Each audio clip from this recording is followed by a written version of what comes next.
Bon, allons-y pour notre dernier chapitre en physique, je pense, hein. Euh, non, on avait déjà vu tout ça, noyau atomique, radioactivité, et maintenant on part pour le dernier chapitre, les réactions nucléaires provoquées. Ok? Ce sont des réactions nucléaires. Nucléaires, je vous ai déjà dit, c'est ce qui est en rapport avec le noyau. Ok? Donc, on va faire des réactions nucléaires, mais des réactions nucléaires qui sont provoquées. Donc, c'est pas naturel. Ce qu'on, la radioactivité, ce sont des réactions nucléaires aussi, mais ça se passe de façon naturelle. De façon naturelle, les noyaux se désintègrent. Voilà. Le noyau père qui donne noyau fils avec eh, une particule. Et cette fois-ci, on va parler des réactions nucléaires, mais qui sont provoquées par l'homme même. Ok? On va dire artificielles, si on peut dire ça comme ça. Donc, voici le contenu du chapitre. Généralité d'abord. Après, on va parler de la fission nucléaire. Et on va parler de la fusion nucléaire et un ainsi d'application. Donc, vous allez voir que avec ça, vous allez même comprendre qu'est-ce qui se passe dans les centrales nucléaires ou encore qu'est-ce qui se passe dans, dans le soleil même en question. OK? Donc, allons-y. On va essayer de couvrir tous les, tous les points qui sont là avec cette vidéo-là, cette seule vidéo. Généralité d'abord, le premier point. Définition. Donc, une réaction nucléaire provoquée est le résultat du bombardement. Bombardement, ça veut dire quoi ici? Ok? Bombardement. Résultat du bombardement du noyau d'un isotope donné. Ok? Cible. Cet isotope-là, c'est un isotope. Quand on dit isotope, quand je dis isotope, vous comprenez, non? Pas de particules de nature donnée. Donc, on va utiliser des particules pour bombarder, pour percuter, pour taper, pour cogner. Je sais pas comment je vais dire ça encore.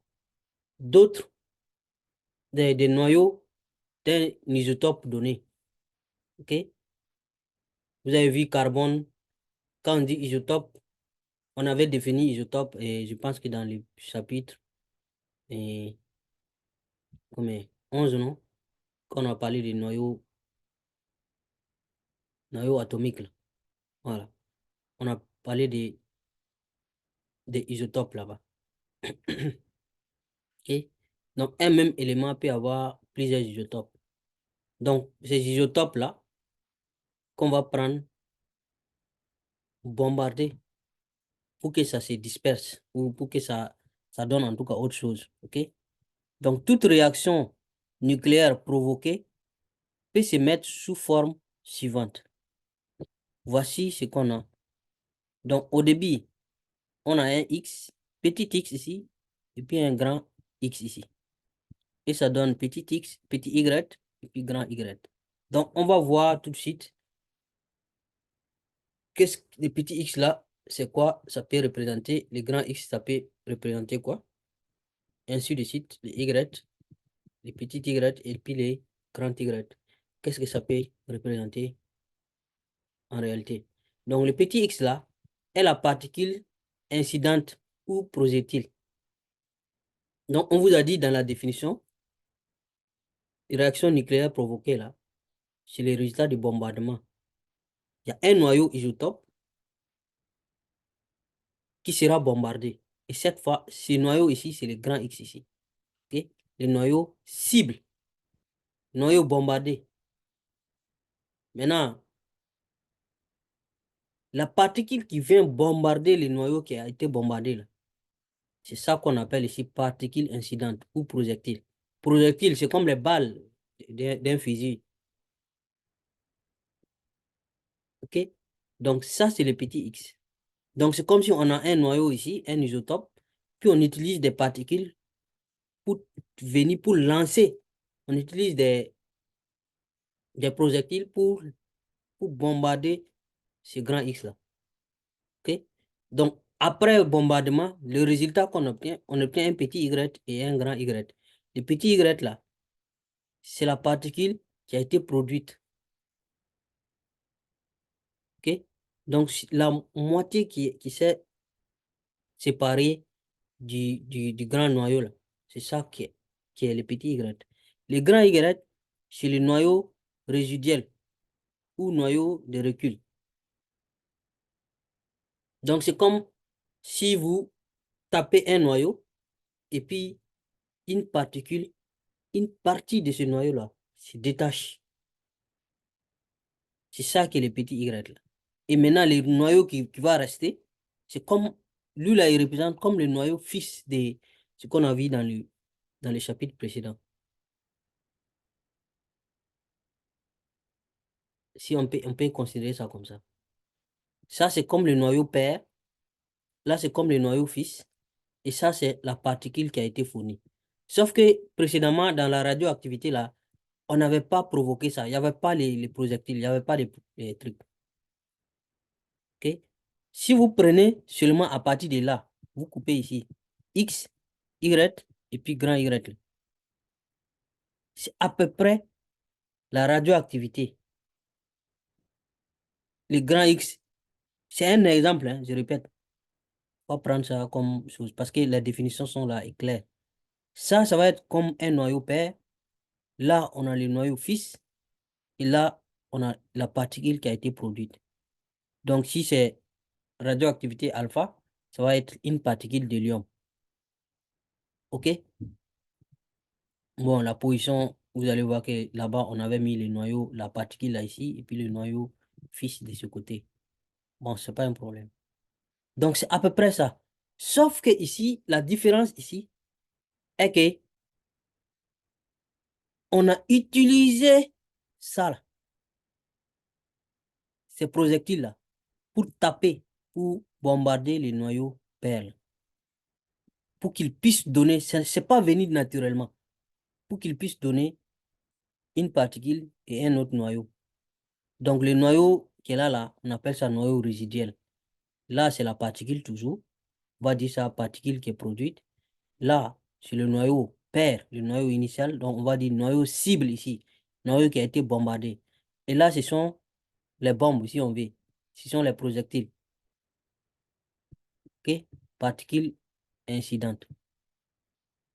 Donc, pour définir entièrement une réaction nucléaire provoquée, on utilise la notation abrégée suivante. Vous voyez X, puis vous mettez entre parenthèses petit x et petit y. Exemple.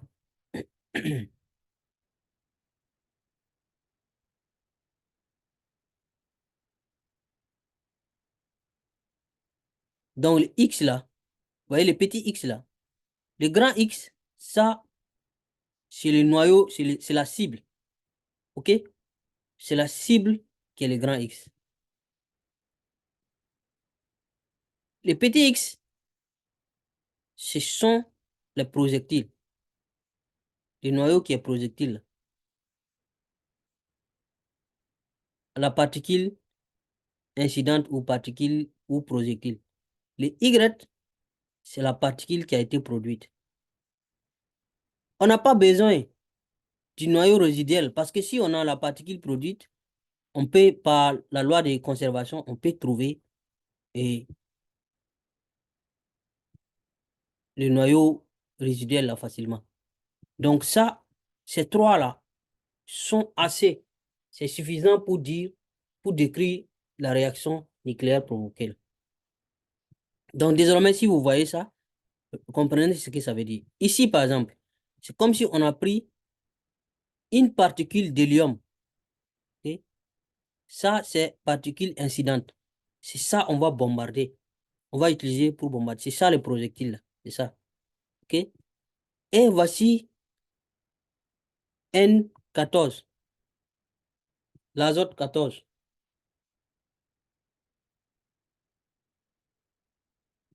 Donc, on prend ça pour bombarder ça. Et les particules qu'on obtient, c'est ça là, un proton.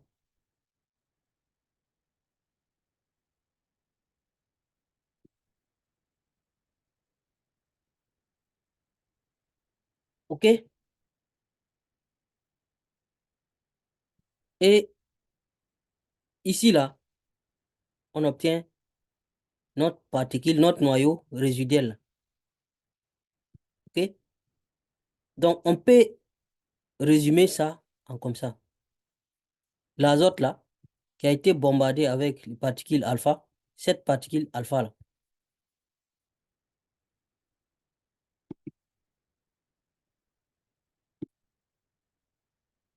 La particule alpha, c'est hélium. On a vu ça depuis les chapitres précédents qu'on a fait radioactivité alpha là. Radioactivité type alpha. On a vu que la particule alpha, c'est l'hélium. OK?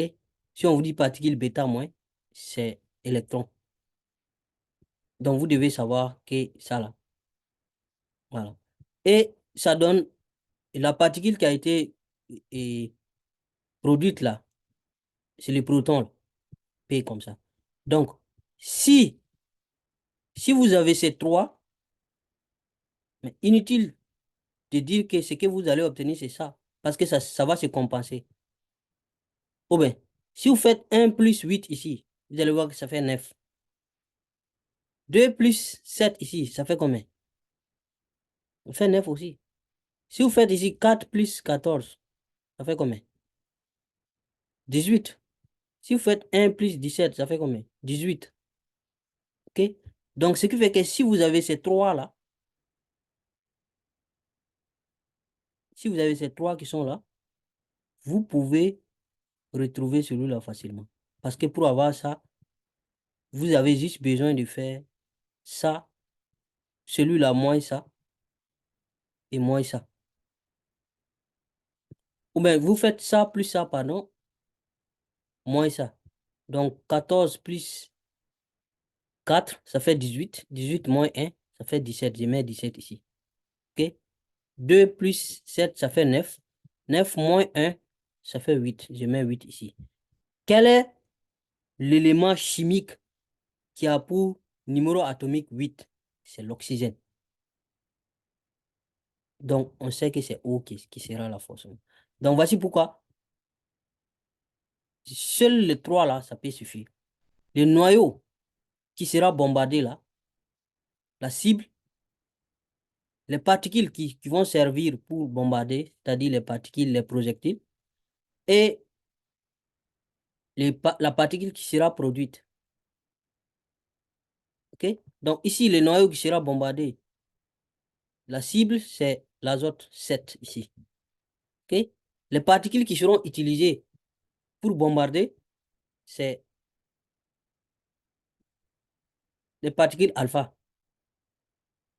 Et la particule produite, c'est cette particule-là. OK? Pour les protons. P, ça veut dire proton. Voilà.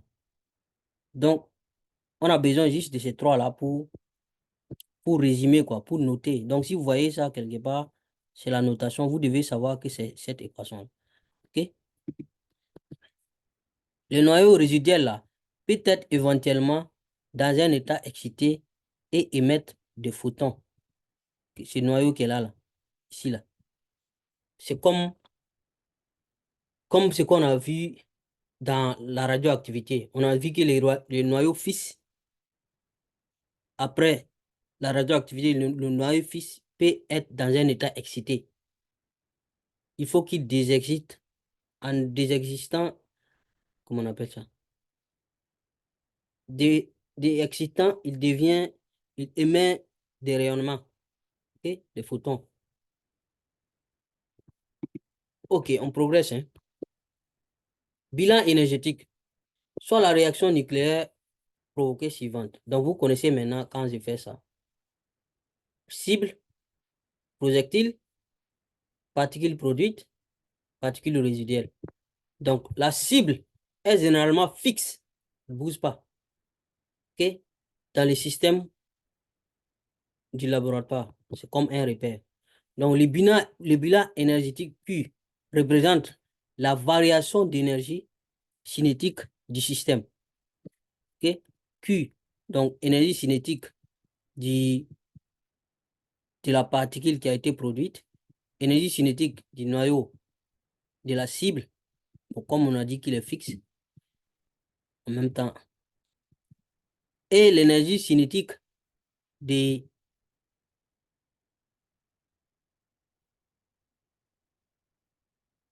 l'énergie cinétique du noyau est résiduel, celui-là, les Y là, et l'énergie cinétique du, des projectiles. Parce que celui-là, le noyau cible là, ne bouge pas. Il est mobile, on dit. Donc, comme il est fixe, on n'a pas besoin. Son énergie cinétique, ça fait zéro. Mais l'énergie cinétique, comme la vitesse est nulle, l'énergie cinétique est zéro. Donc, c'est pour cela qu'on prend seulement ici, ici et celui-là. Les trois énergies cinétiques. OK? Donc, vous allez voir que on a fait ça. Celles-là sont positives, moins pour celui-là, ici, là. Donc, l'énergie cinétique de la particule produite, plus l'énergie cinétique de la particule résidentielle, on doit faire moins l'énergie cinétique de, du projectile là. Parce que le projectile là, c'est une énergie qui a été envoyée. Peut-être c'est nous, on envoie cette énergie. Donc, c'est pour ça qu'on doit faire moins. OK? Donc, l'énergie totale du système se convertit de cette façon-là. Mx, C au carré, là c'est ça, plus et énergie cinétique, plus M grand X, C au carré, égale à ça. Donc, si, parce que là là c'est des masses molaires, il faut faire attention. Carré, ou c'est tout est masse, on dirait. M ici, M ici, M ici. Donc, si vous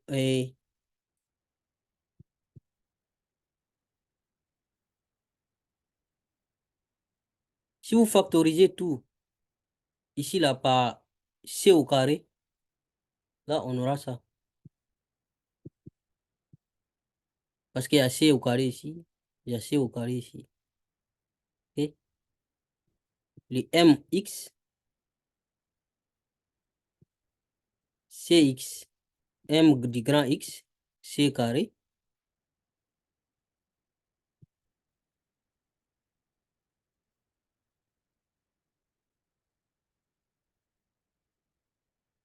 On aura m du petit x, m du grand X, m, ce sont les masses, c'est juste parce que quand c'est le grand X, on met grand M. Quand c'est le grand Y, on met grand M. Les petits Y, c'est petit M, petit X, c'est petit M. Donc, ça moins ça au carré. C'est comme si on a fait différence de masse. OK? Donc, au début, c'est cette masse-là, on a, à l'initiale, ou bien. Et à la fin, on a cette masse. Donc, on fait la masse qui est là, moins cette masse-là, pour avoir la différence de masse, à peu près. Et multiplié par C au carré. Donc, c'est comme défaut de masse fois C au carré pour avoir l'énergie de liaison. Vous vous rappelez comment on a calculé l'énergie de liaison? On a fait défaut de masse multiplié par C au carré en appliquant la formule de Einstein.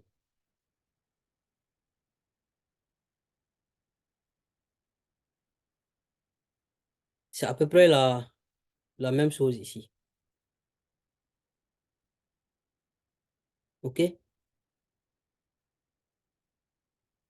Donc là, on a combiné juste l'énergie de liaison et puis l'énergie cinétique. Parce que là, c'est l'énergie totale, on veut dire.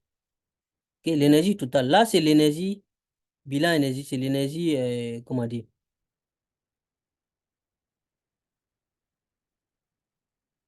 c'est le bilan énergétique qui représente la variation de l'énergie cinétique. C'est ça seulement qu'on a considéré ici.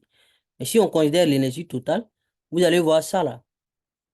C'est l'énergie en utilisant les masses. La formule de Einstein là. MC carré là. Donc la masse, ça, c'est pour le noyau projectile là. Plus son énergie cinétique, ce qui est là. Ok. Après, on fait pour le noyau cible. Là, comme le noyau cible, sa vitesse est nulle, on a dit c'est écrit ici, est fixe. Donc, on n'a pas besoin, on utilise seulement cette énergie de masse là, mx c carré, ok? La formule de Einstein. Mais vous voyez qu'il n'y a pas énergie cinétique, on n'a pas mis ici, parce qu'il est immobile. Donc ça, c'est un premier côté d'abord. Ça, c'est ce qui est à gauche de l'équation.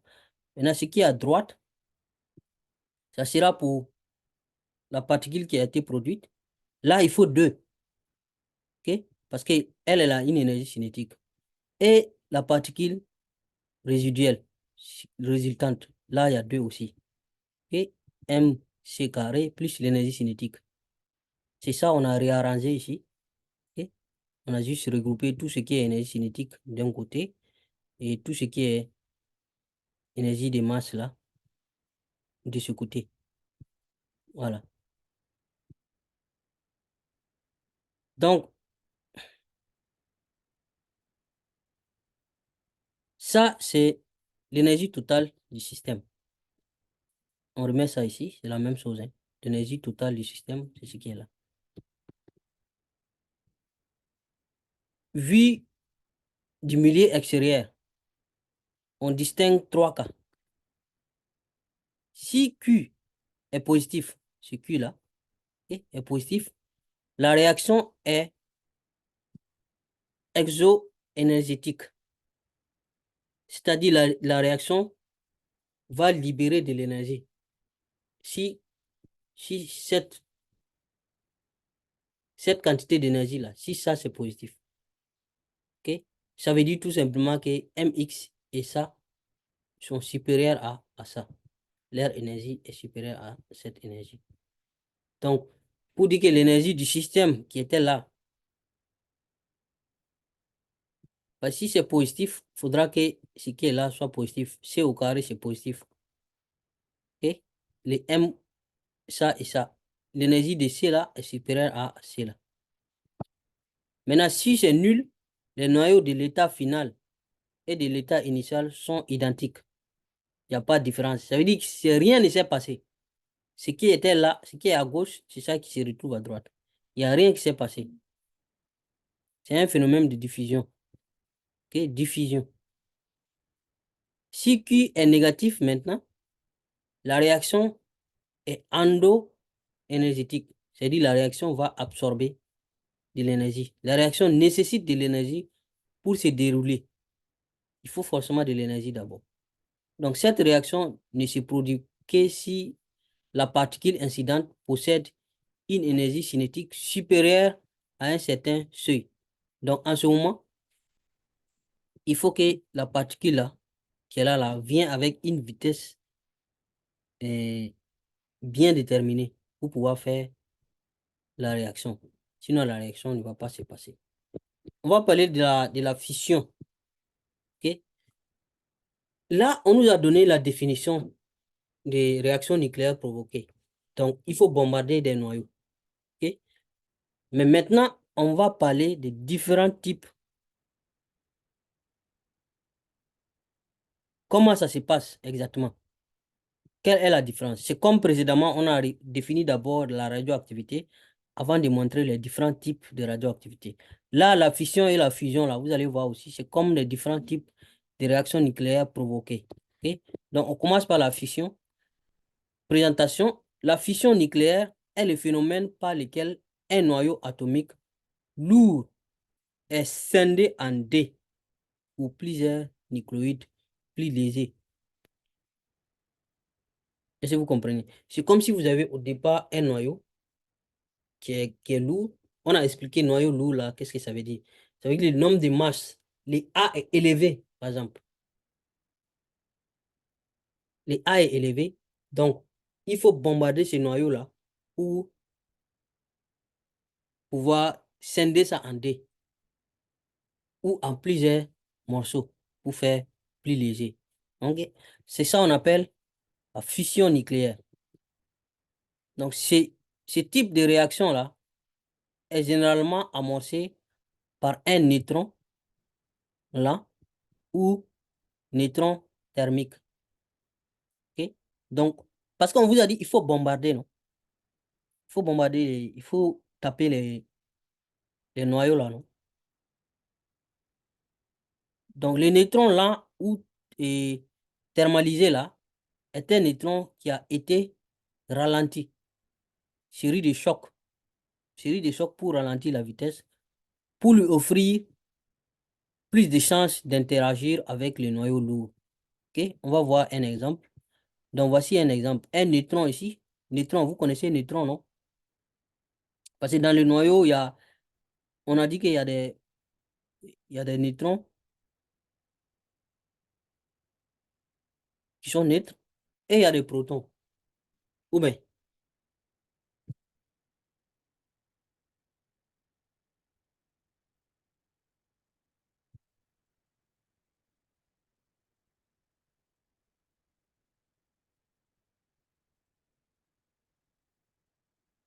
donc, on va prendre un neutron et c'est ce neutron-là, on va envoyer sur notre noyau. Voici le noyau ici. Voici ça, c'est l'uranium 235. Je vous ai dit, vous commencez déjà à comprendre ce qui se passe dans les centrales nucléaires. Donc, ce, ce neutron-là va venir cogner cet uranium-là. OK? Qu'est-ce qui va se passer? Il va se diviser en deux pour donner ici et un autre ici. Et on a encore ici un neutron ici, un neutron là.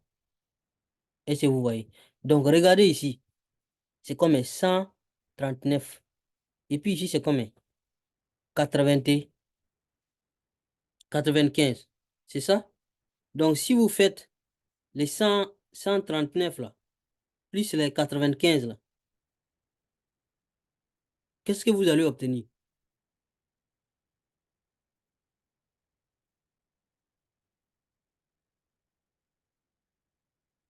Vous allez obtenir 234.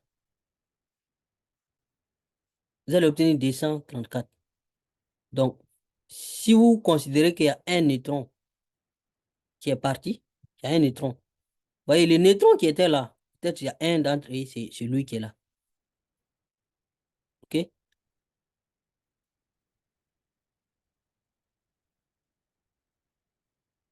Et si vous faites maintenant 56 plus les 36 là, vous allez obtenir les 92.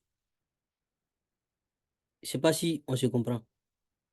Les 200, les 139 plus 95 là, OK? Ça fait 234. Donc, pour dire qu'il y a un neutron ici là que vous devez considérer pour pouvoir faire les 235 là. L'autre neutron, c'est celui qui était là. C'est comme si au départ, vous avez ça et à la fin, vous avez obtenu ça. Donc, vous avez divisé le noyau initialement là, initialement lourd là, à des noyaux plus légers. OK? Donc, vous voyez un peu, l'uranium 235 plus un neutron, on a dit un neutron ralenti ou thermique, donne, ça c'est un autre exemple, hein, que les génons, oui, c'est combien? C'est quoi celui-là? Et si vous faites l'addition en haut, ce qui est à gauche, si vous additionnez en haut, on aura 235 plus, euh, plus 1. Ça fait 236, non? Maintenant, essayez d'additionner tout ça là aussi. OK? 140, et 140 plus 94, plus ici, comme c'est multiplié par 2, vous devez multiplier par 2 ici. Ou bien,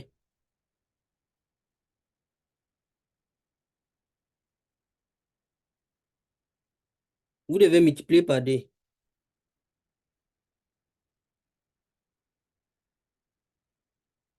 Donc, si vous faites 140 plus 95, par exemple, vous allez voir que ça donne exactement 235. Si vous faites les 92 là,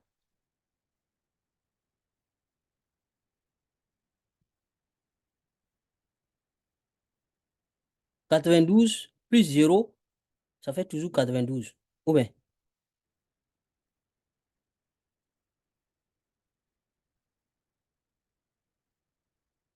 les 54 plus 38, là, ça va faire 2 fois 0. OK? 54 plus 38 plus 0 si vous voulez.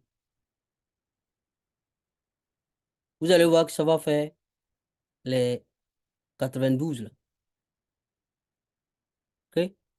Maintenant, si vous ajoutez les 1 qui est là au 35 là, ça va faire 200, et au 235, ça va faire 236. Donc 236 donne 140,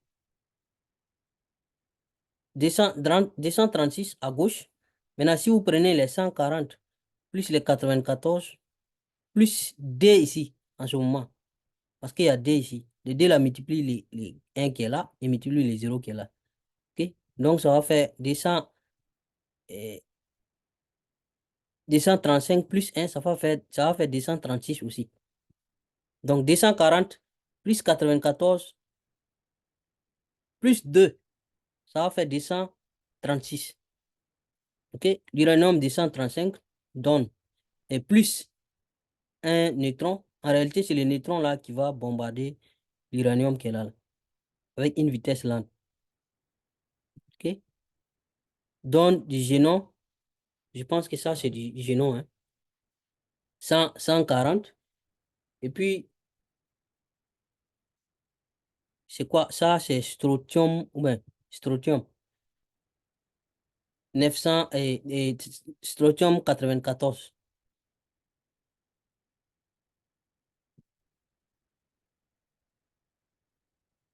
Donc, voici un exemple d'une réaction de fission. Un autre,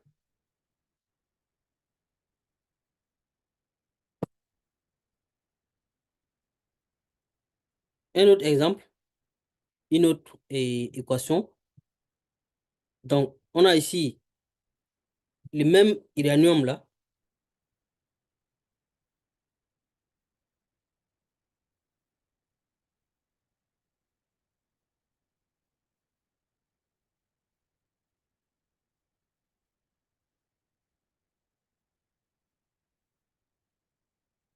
OK?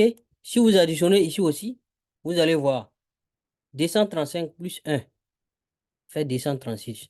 Maintenant, si vous faites cette fois-ci, vous allez voir que vous avez jusqu'à 3 ici. 141, 148 plus 85 plus 3 ici. OK? C'est 3 fois ça, plus 3.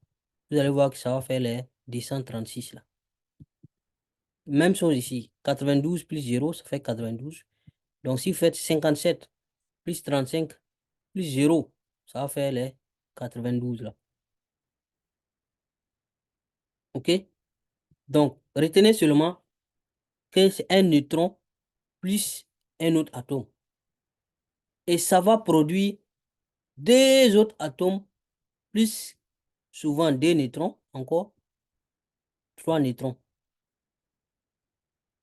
Donc là, on a scindé cet atome-là en deux atomes qui sont plus lésés.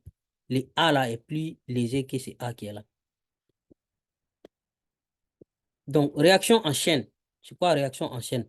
Réaction en chaîne là, c'est quand on a plusieurs fissions qui se poursuivent. Le noyau qui était grand, on le bombarde, il se divise. Ces deux moitiés-là aussi, encore se divisent et ainsi de suite. Donc, ça ne fait que se répéter. OK? Donc, on observe une réaction en chaîne lorsque les neutrons libérés au cours d'une première étape de fission, là, et après ralentissement encore, attaquent le noyau lourd et ainsi de suite. Voici un peu comment ça marche. Vous voyez ici, on amène un neutron,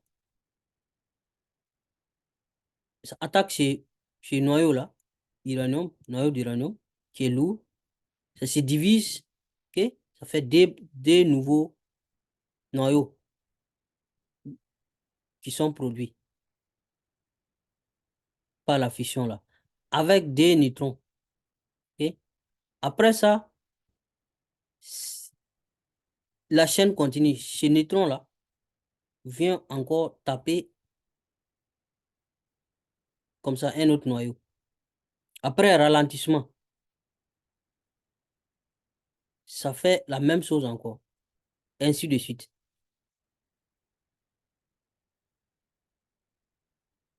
Donc, c'est ça on appelle réaction en chaîne.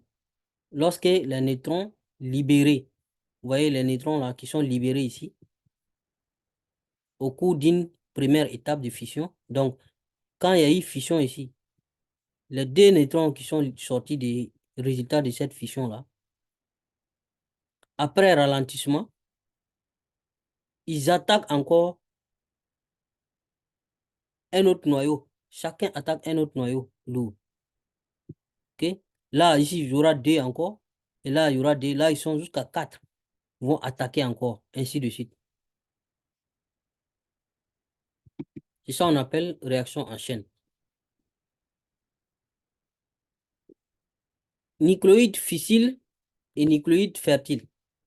Un nucléoïde est dit fissile si un neutron thermique peut provoquer sa fission. Okay? 4 nucléoïdes fissiles sont actuellement utilisés. Fissile là, on vous a dit neutron thermique, pas ralenti mais thermique. Voici ce qu'on a, les quatre qu'on possède actuellement. Vous voyez qu'il y a uranium là-bas.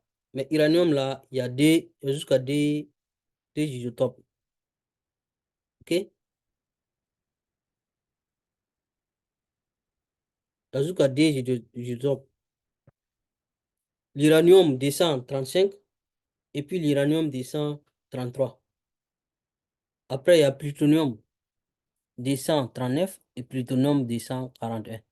Donc, la différence là, c'est les A ici. On vous a dit que des noyaux peuvent avoir le même numéro atomique. Vous voyez, A, Z là, les Z là, c'est le même numéro atomique pour le même nombre de charges. 94, 94. Ces deux là sont des isotopes.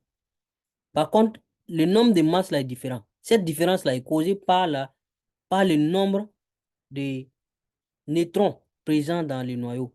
Ici là, il y a plus de neutrons qu'ici. Il y a deux de plus. OK?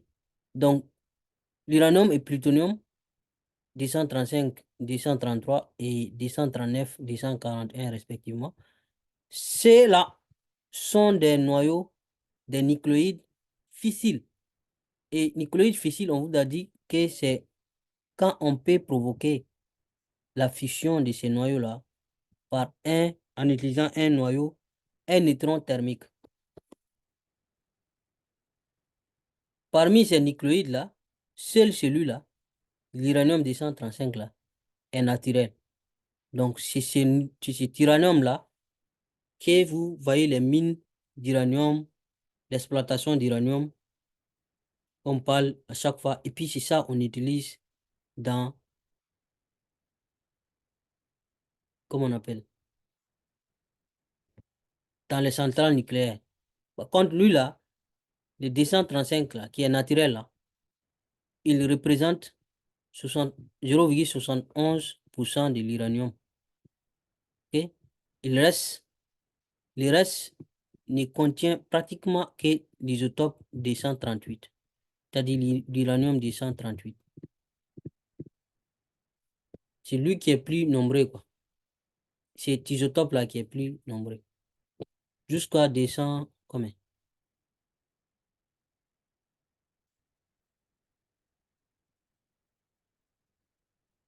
0,71% uniquement. Celui-là, naturellement. On ne peut pas avoir ça et n'est pas trop abondant dans la nature. Donc, les nucléoïdes naturels suspectifs d'engendrer des nucléoïdes fissiles sous l'action des neutrons sont dits fertiles. Donc, ils ne sont pas fissiles, mais ils peuvent devenir fissiles avec l'action des neutrons. Ok? Voici, par exemple, c'est l'uranium qu'on a dit qui est abondant dans la nature, là. Il peut devenir l'uranium,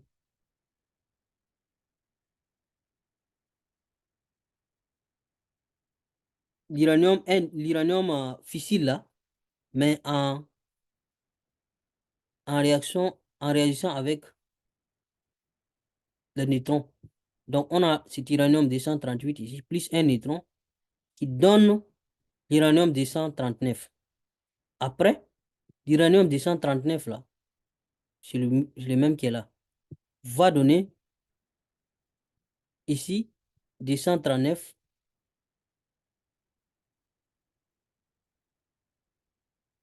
plus ici un électron. Ça va aller comme ça, ainsi de suite, jusqu'à avoir un plutonium ici, 239. Et c'est ce plutonium qui est là. On a dit qu'il est fissile, non? Donc, à partir de là, sous l'action des, sous l'action des neutrons, on a pu transformer l'uranium 238 là en plutonium 239. Et plutonium 239 là, on a dit que c'est fissile. Ça veut dire peut être, eh, sa fission peut être provoquée avec un neutron thermique. Donc, l'uranium 238 là, celui qu'on a pris ici là, est fertile parce qu'il peut engendrer le plutonium 239 qui est fissile. Voici toute la définition. On est parti de l'uranium 238 et on a obtenu le plutonium 239. Donc, il peut engendrer. Mais le plutonium 239, il est parmi les éléments fissiles. Voilà. Donc, il est fertile parce qu'il peut engendrer quelque chose de fissile. C'est comme si on dit, eh, comment dire, il n'est pas d'abord fissile, mais il peut engendrer quelque chose qui est fissile. Ok? Donc, c'est pour ça qu'on l'appelle fertile. C'est comme quand on parle de fertilité chez la femme.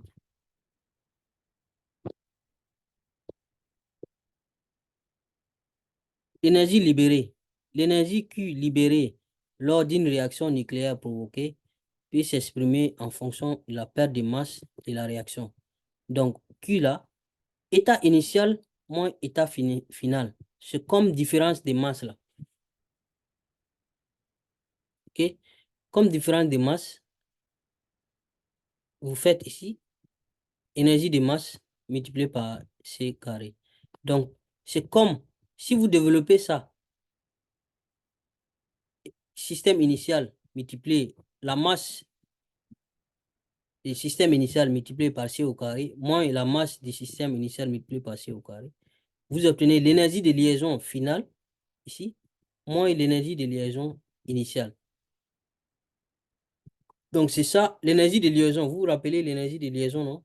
Dans le chapitre 11, on a vu ça.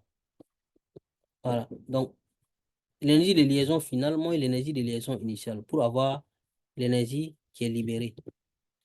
La fission maintenant. La fusion. Fission, là, on a fini. La fusion maintenant. C'est quoi la fusion? Énergie libérée des nucléoïdes du nombre de masses faibles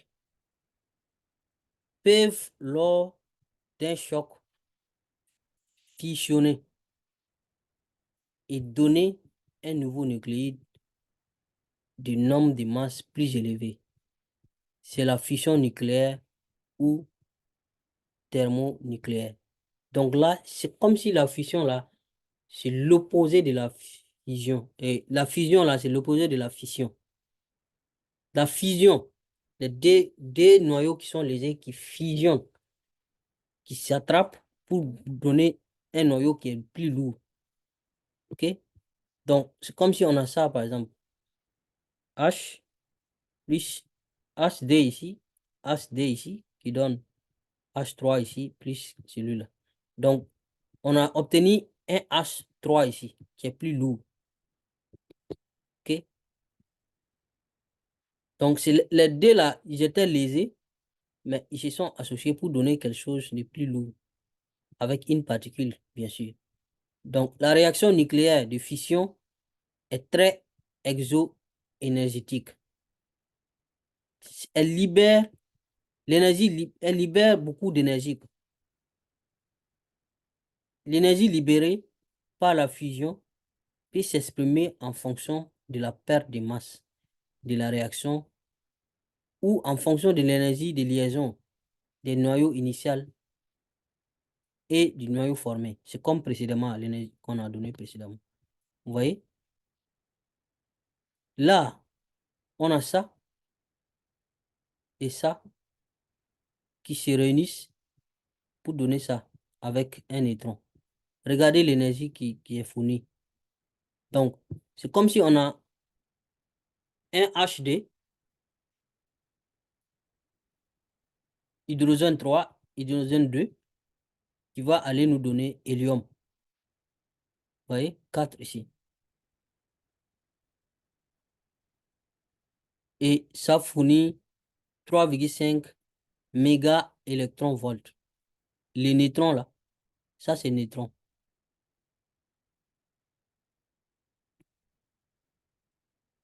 Donc, protons, les roses là, ou bien, voilà, ce sont des protons.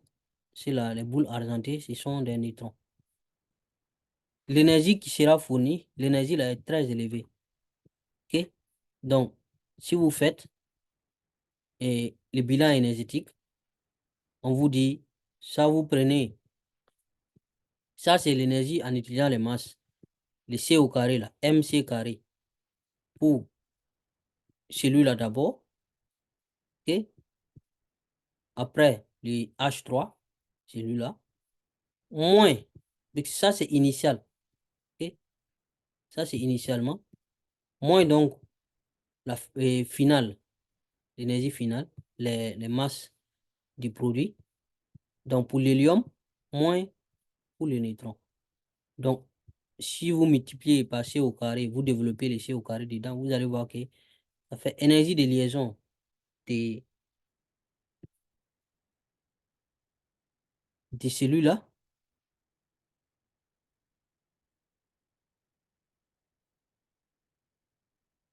Énergie de liaison de l'hélium moins énergie de liaison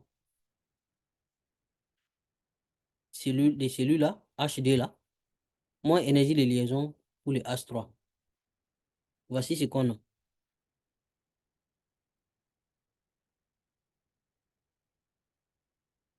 Donc, souvent, ça c'est l'énergie de liaison, l'énergie libérée.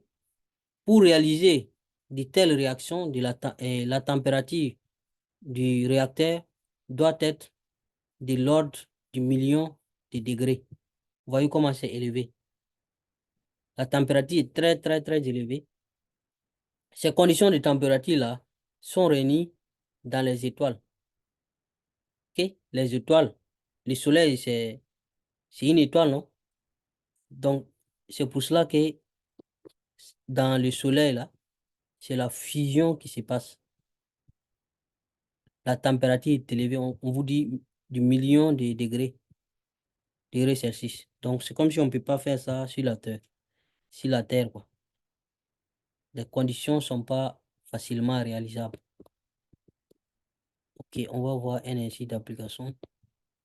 Donc, voici la réaction nucléaire qu'on nous donne. OK? Donc, une réaction nucléaire provoquée On vous dit ici masse en U. Vous vous rappelez de U là, c'est quoi?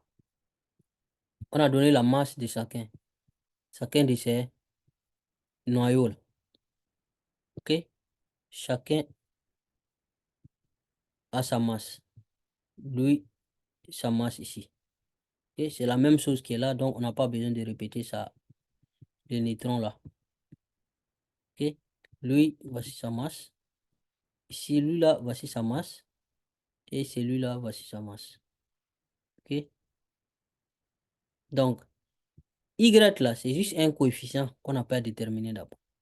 Le X aussi, c'est un coefficient qu'on n'a pas déterminé. Mais c'est comme je vous ai dit, il suffit juste d'équilibrer les équations là. Vous allez savoir les X et les Y, c'est combien. OK? Voilà.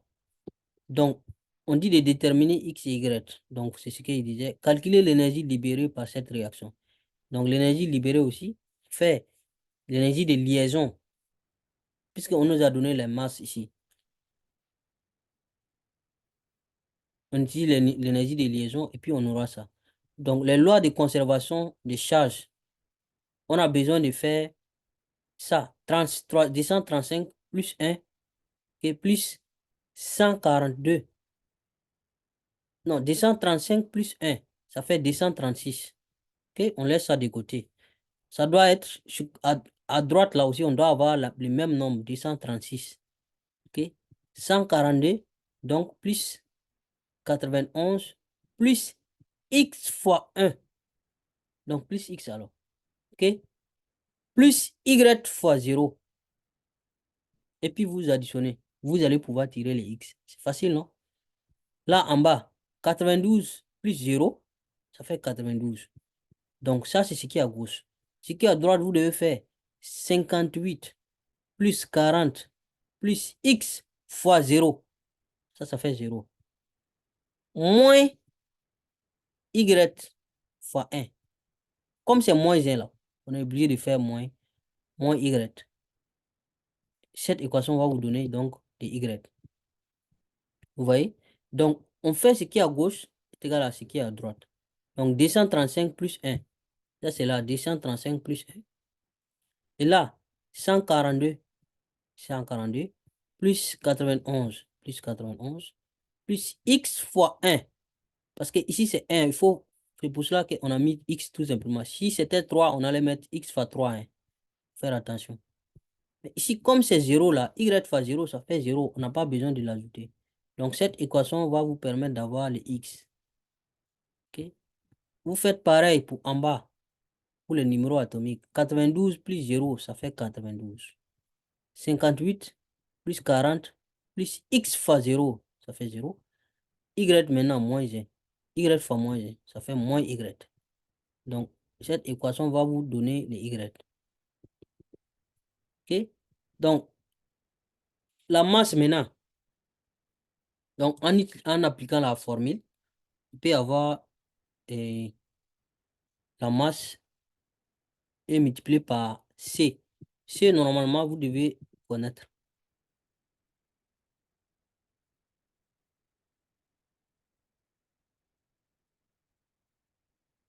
Donc, masse de celui-là, l'uranium qui est là.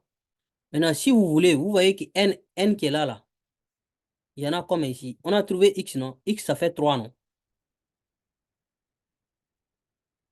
X, ça fait 3. Ce qui fait que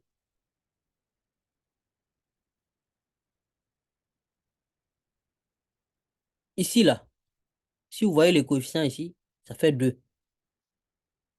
Les 235, là, ça, cette masse-là, c'est pour l'uranium qui est là. OK? On devait faire peut-être plus l'énergie de N ici, là. OK? Mais c'est comme si on a simplifié ça avec les 3 N qui sont là. 3 neutrons qui sont là. Vous voyez, c'est devenu 2. Et si vous voulez, vous pouvez mettre, lui, sa masse aussi. Et ça est où même, ici. OK? Après, c'est les deux là qui suivent. Celui-là et celui-là. Donc, 90, 905. Ça, c'est celui-là. On a pris. OK? Moins encore. C'est comme si vous faites ça, ce qui est à gauche, moins tout ce qui est à droite. C'est comme ça, en fait. Et vous multipliez par C au carré.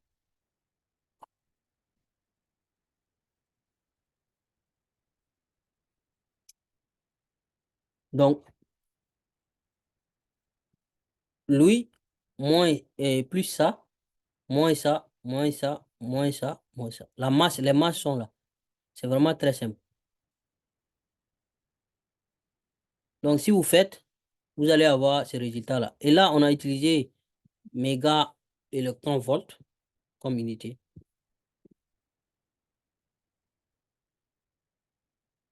Méga électron-volt. Bon, je pense que c'est bon, hein. On a fini comme ça. Donc, ça, c'est la fin du, du programme de la physique.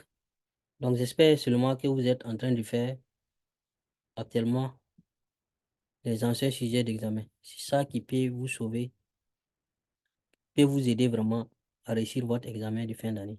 OK? Donc, on va arrêter là. Merci beaucoup pour votre temps et à très bientôt. Il nous reste encore 2 chapitres en chimie, je pense. OK? Merci.